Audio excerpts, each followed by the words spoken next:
Среди присутствующих в основном работники авиационного завода. Госнаграда для них как подарок, ведь недавно предприятие отметило 75-летний юбилей.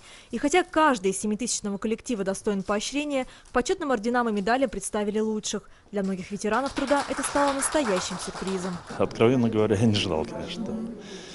Ну, в общем-то, чувство удовлетворения, конечно, есть. Ну, практически вот уже 50 лет. Ну, минус 6 лет института здесь проработал. Очень интересная работа. Завод наш уникальный. Здесь очень опытные специалисты, опытные начальники цехов, опытные мастера, опытные инженеры, конструкторы, которым вообще, просто при жизни можно ставить памятники. Это их труд вложен, который сегодня летает вертолет. Они их создавали в начальной стадии и сегодня продолжают совершенствовать.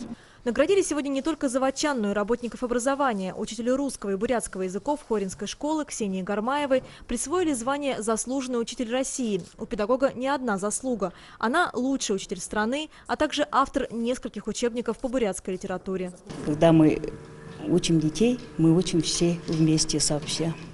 Поэтому я могу сказать, что это не только мои достижения, но и достижения нашего коллектива, всех, кто меня поддерживал, кто со мной работал. Но все же интрига церемонии, вручение медали ордена «Трудовая доблесть» бывшему ректору БГУ Степану Калмыкову. В списке награждаемых он был последним. Но получить награду экс-руководитель вуза не вышел. Калмыкова вообще не оказалась в зале. Впрочем, это не значит, что бывший ректор останется без медали. Забрать награду он сможет в любое время. Единственное условие – Калмыков должен явиться за ней лично. Светлана Семеренко, Александр Иванчиков, Первая альтернативная.